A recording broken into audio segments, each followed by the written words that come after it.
اعوذ باللہ من الشیطان الرجیم، بسم اللہ الرحمن الرحیم۔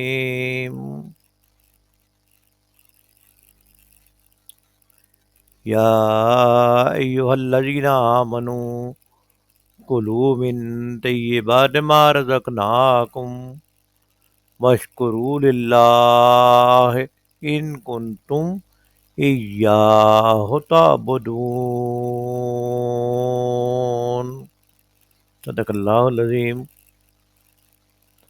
یا ایہا الذین، اے لوگو جو کہ آمنو ایمان لائے ہو۔ ایمان لانے کا مطلب ہے جنہوں نے ایمان کو دل سے قبول کیا ہے، وہ لوگ جو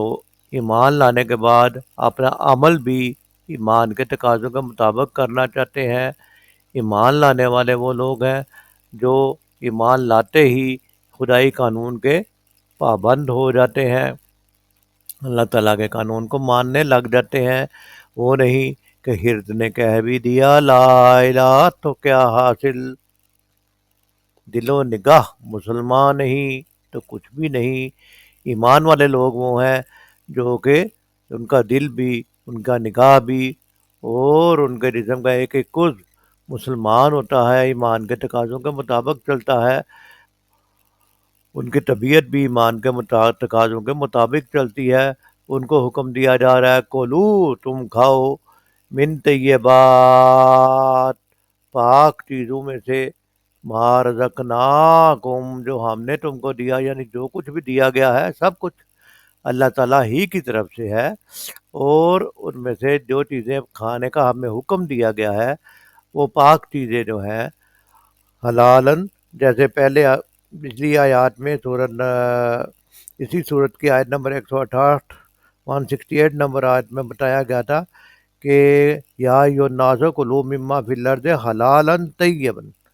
ولا تتبعوا خطوات الشیطان، کہ زمین کی چیزوں میں سے جو حلال اور طیب ہے ان کو کھاؤ اور شیطان کے نقش قدم کی پیروی نہ کرو، بے شک وہ تمہارا کھلا دشمن ہے۔ اسی بات کو یہاں پر زیادہ واضح طور پر آگے بڑھاتے ہوئے بات کی جا رہی ہے کہ جو بھی اللہ نے پاک اور طیب چیزیں تمہیں دی ہے ان کو کھاؤ، رزقناکم، ہم نے تم کو دیا، واشکروا للہ، اور شکر بھی ادا کرو۔ اللہ کی نعمتیں کھا کے اللہ کا شکر ادا کرنا بہت ضروری ہے، اسی لیے کہا گیا کہ اور شکر بھی اللہ کا ادا کرو۔ اللہ کی دی ہوئی نعمتوں میں سے جو حلال اور پاک اور طیب چیزیں ہیں وہ کھاؤ، اور اللہ کا کھانے کے بعد شکر بھی ادا کرو۔ ان کنتم ایاہو، اگر تم ہو، ایاہو صرف اسی کی، تعبدون بندگی کرنے والے، عبادت کرنے والے، تو اللہ کے حکم کے ساتھ کسی دوسرے کو شریک کرنے والے اگر تم نہیں ہو، اللہ ہی کے حکم کے مطابق اپنے کھانا پینا پہننا رہنا سہنا ڈھالنا چاہتے ہو، اگر تم صرف اسی کی عبادت کرنا چاہتے ہو تو جو اللہ نے پاک چیزیں دی ہے وہ سب کھاؤ اور اللہ کا شکر بھی ادا کرو۔ آیت نمبر 172 سورۃ البقرہ کی لفظی ترجمہ پڑھا گیا ہے۔ مفہوم اس آیت کا یہ ہے، اے لوگو جو ایمان لائے ہو، اگر تم حقیقت میں اللہ ہی کی بندگی کرنے والے ہو تو جو پاک چیزیں ہم نے تمہیں بخشی ہیں انہیں بے تکلف کھاؤ اور اللہ کا شکر ادا کرو۔ لہذا اس آیت میں بتایا گیا ہے کہ جو چیزیں دی گئی ہیں وہ اللہ نے ہی دی ہے، جو چیزیں ہمیں کھانے کو ملتی ہیں اللہ ہی کا دیا ہوا ہم کھاتے ہیں، لہذا اللہ ہی کا دیا ہوا کھانے کے بعد اللہ ہی کا شکر ادا کرنا واجب ہے، نہ یہ کہ کسی دوسری ڈیریوں پہ جائیں اور دوسری جگہوں پہ جا کے شکر ادا کریں۔ اور دوسری بات یہ کہ کھانے میں ہمیں پابندیاں جو ہیں وہ نہ لگائیں، جیسے پچھلی آیات میں بتایا گیا تھا کہ شیطان کی طرف سے اور رسم و رواج کی پیروی کی طرف سے اور دوسرے طریقوں سے لوگوں نے اپنے اوپر خود پابندیاں لگا رہی ہوتی ہیں، راہبوں نے اور چلا کرنے والوں نے خود اپنے اوپر بعض اوقات پابندیاں لگا دی ہوئی ہوتی ہیں، تو ان کو سب کو جو ہے وہ چھوڑ دو۔ جو جہالت میں لوگ خود اپنے اوپر پابندیاں لگاتے تھے ان ساری چیز پابندیوں کو چھوڑ دو، اور اللہ تعالیٰ نے یہی فرمایا ہے کہ جو بھی حلال اور طیب چیزیں اللہ تعالیٰ نے عطا فرمائی ہیں ان کو अगर तुम हकीकत में अल्लाह ही की बंदगी करने वाले हो, अल्लाह ही का हुक्म करने मानने वाले हो, तो जो चीज़ें तो अल्लाह ने तुम्हें बख्शी है इन्हें बेतकल्लफ खाओ, पर अल्लाह का शुक्र भी अदा करो। ऐ लोगों जो ईमान लाए हो, इसका मतलब ये है कि ईमान लाने वाला जो है वो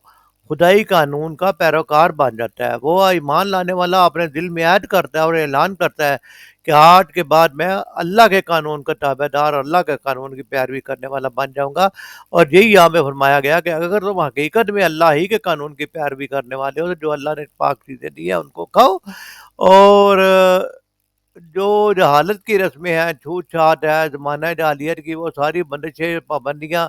तोड़ डालो। जो पंडितों ने, पुरोहितों ने, रब्बियों ने और पादरियों ने, जोगियों ने, राहिबों ने और ख़ानदान के रस्म और रिवाज बाप-दादा ने कायम की थी। क्योंकि नबी वसल्लम की जब बेइज़्ज़त हुई तो मुख्तलिफ़ किस्म के, जैसे ईसाइयों में से जो मुसलमान हुए, उनके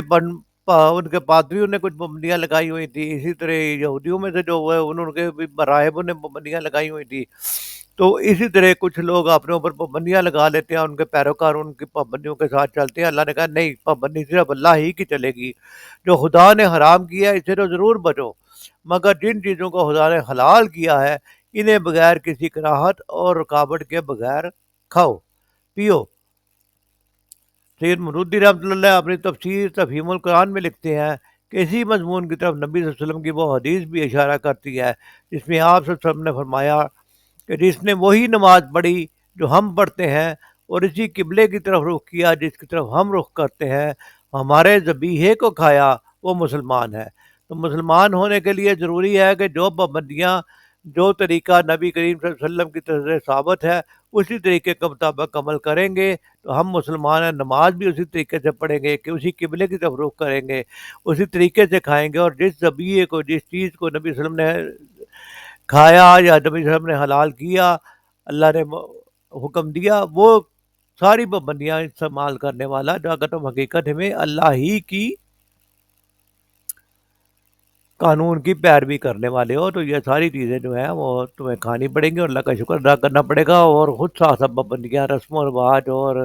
गैर मुस्लिम कल्चर में रहते हुए जो हम उनकी जो है पैरवी में हम चीज़ें करते हैं, वो सारी चीज़ें छोड़नी पड़ेंगी। सैयद मौदूदी रहमतुल्लाह लिखते हैं कि मतलब यह है कि नमाज पढ़ने और किबले की तरफ रुख करने के बावजूद एक शख्स इस वक्त तक इस्लाम में पूरी तरह जज़ब नहीं होता, जब तक कि वो खाने पीने के मामले में पिछली जाहिलियत की पाबंदियों को तोड़ ना दे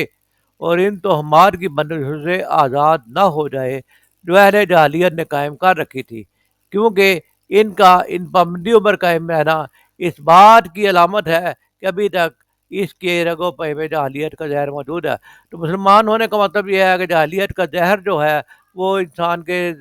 दिल से निकल जाए और अल्लाह की अताअत में मुकम्मल तौर पे आ जाए। अल्लाह से दुआ है कि अल्लाह ताला दीन को सही समझने और इस पर अमल करने की तौफीक अता फरमाए।